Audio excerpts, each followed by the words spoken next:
CP here. Welcome to the 100th view special of Help I'm Teaching, the show where I teach you how to teach everything from photosynthesis to taxonomy. Since you all seem to love my episode on social identity theory, for this milestone I thought I'd serve up another psychology topic for you to learn to teach: compliance techniques. This is another one I think is really important for kids to understand so that they can see how advertisers and other groups might try to manipulate them. You'll have to forgive me if I sound like a conspiracy theorist during this episode, but these are all well-documented facts.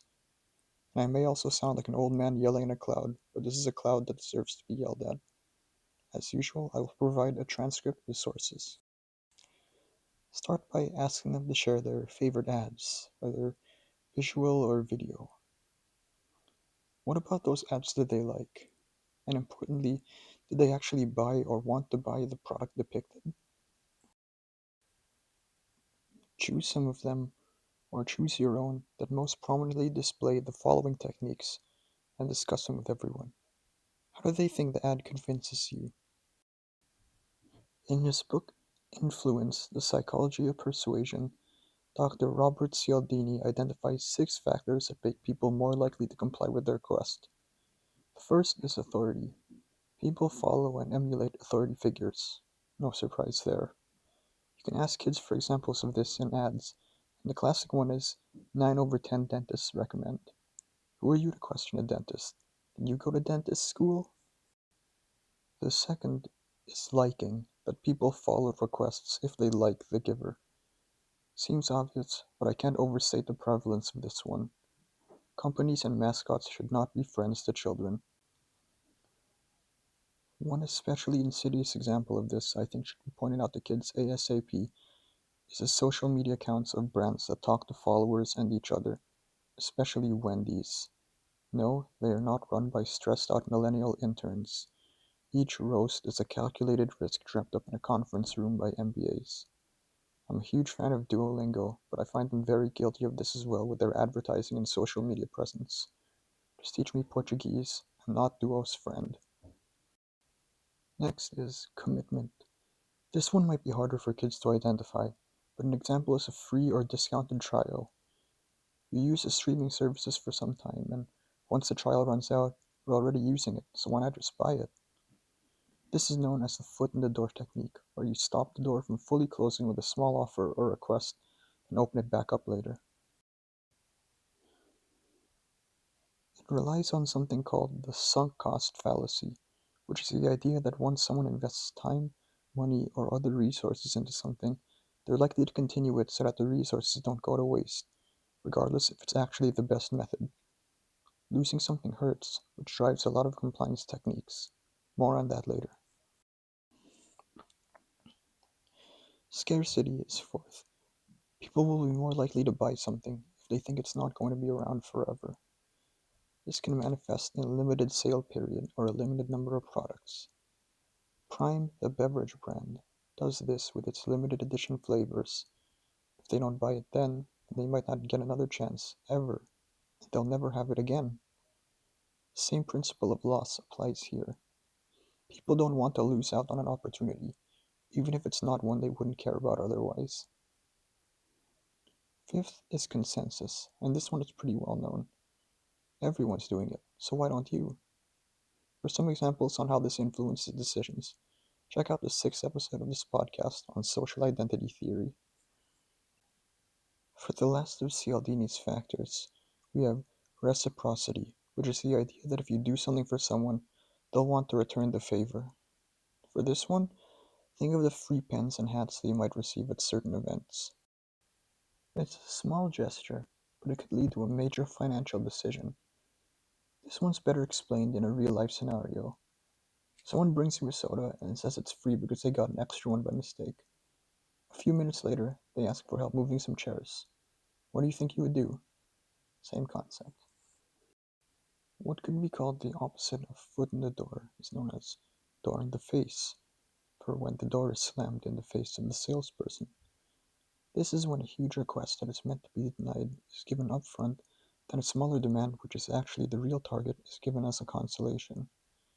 If they've ever seen someone haggling, they often start with a low sum as a request, then a smaller, reasonable price. I think that a similar tactic implying guilt is used here.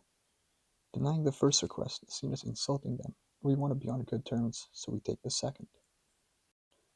This factor isn't listed by Cialdini, but it's maybe the most important for kids to understand.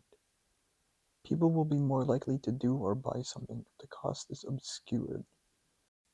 The loss of money, especially physical paper money, has been shown to inflict real emotional pain. This is why phone games and casinos, using special currency like gems for the former and chips for the latter, allow one to convert money into some other form. This is also why the difference between something costing 0 cents and something costing 1 cent is not the same as the difference between something costing 1 cent and something costing 2 cents. You suffer no pain in the former. Professor Dan Ariely is an expert in this topic, and he has multiple studies demonstrating this. In one, he offered one set of students a fancy chocolate for 14 cents and a less fancy one for 1 cent. Next, he offered the fancy chocolate for 13 cents and the less fancy chocolate for free. What he found was that students would be much more likely than predicted by the price decrease to choose the less fancy one in the second condition. In his words, 0 not only decreased the cost, but increased the benefits. In high school, my school cafeteria abruptly switched from accepting cash to only accepting money loaded onto IDs, and my spending went way up. Even with credit cards, it's demonstrated to be easier to spend electronic money, more so than paper money. This one is truly everywhere. After talking to your students about this, get them to design their own ads for products, real or fictional, that incorporate some of these techniques. When they see how similar their ads might be to currently existing ones, it'll be a real learning moment for them about the power of compliance techniques. Now for some misconceptions. Using any of these does not make you an inherently bad person. These techniques are used by charities to appeal to donors as well. Has a charity ever sent you some change in the mail? Reciprocity. Just X amount can do Y good thing? Foot in the door. Even the term propaganda, which has a negative connotation, just refers to uses of these techniques and doesn't make one evil. Similarly, one doesn't have to be trained in these techniques to use them. They might have absorbed certain ideals from their family or culture. For example, maybe you learn reciprocity through doing chores for rewards. In that sense, someone using them isn't necessarily trying to manipulate you with psychology. These techniques also never guarantee success. They depend heavily on context, and while the 6 factors can increase chances of success, maybe you just caught someone on a bad day. I hear some sources say that when using foot in the door or door in the face, you should leave a time gap between requests, which may not always be possible.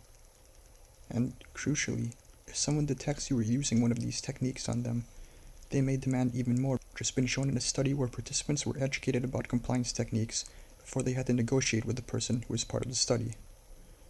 Also, attempting to use too many of these at once will produce an incoherent message, so they're not a magic bullet.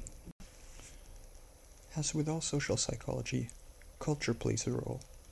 The best example is consensus, where in some cultures, going against consensus has value.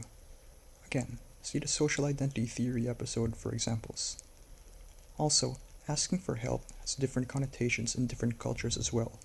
In collectivist countries like the Philippines and China that value cooperation, it is seen as a sign of strength, acknowledging one's faults and seeking a better end product. In individualist countries like the USA and Germany, it's seen as an admission of weakness. In these cases, reciprocity may vary in success. And of course, everyone's different. Maybe because of someone's upbringing, they're less likely for a technique to work on them. Someone who doesn't trust doctors may not trust what they have to say about medicine. Finally, no matter what, you're not immune to persuasive advertising. Some of our responses are unconscious. Brands try to associate themselves with certain images, like pharmaceuticals with laughing families, or beer brands with hanging out with friends, because they know your brain will make the connection whether you like it or not. These ads are created with the help of extremely educated people, honed to a fine point. But if you're aware of how they try to persuade you, you can make better decisions. Now, questions. Why is authority listed as a factor?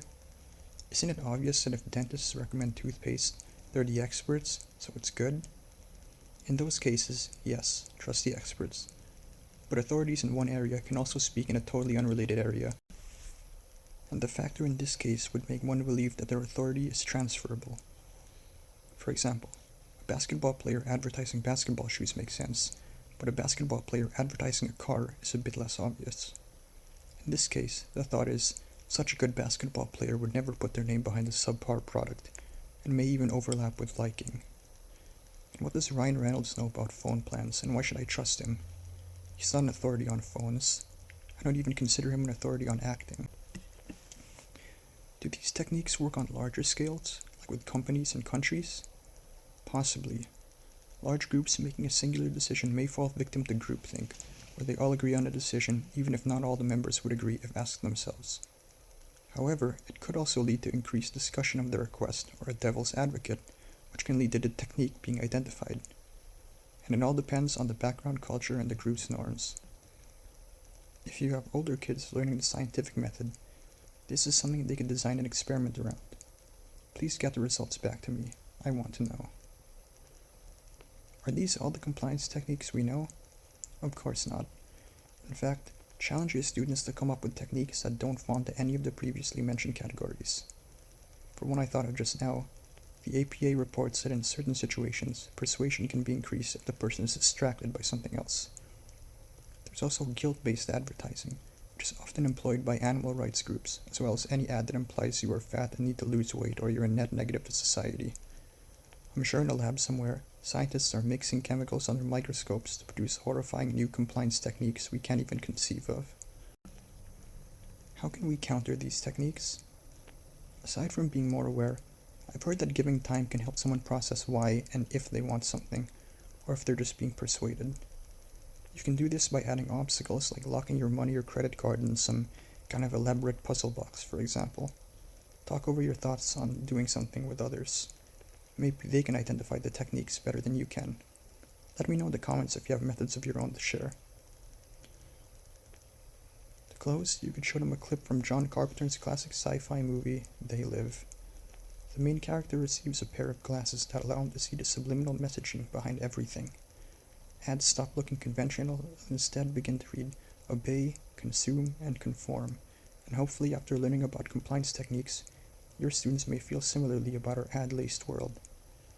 If your student is suitably mature, you could even watch this together, though it does earn its R rating. In the movie, this subliminal messaging is done by aliens, but John Carpenter, the master of horror, knew that in the end we were just doing it to ourselves. And that's all I have for today. Thanks for listening to Help I'm Teaching. Sources and transcripts can be found at helpimteaching.wordpress.com. I'd be found on Blue Sky under Help I'm Teaching. Thanks for 100 views, and never stop educating.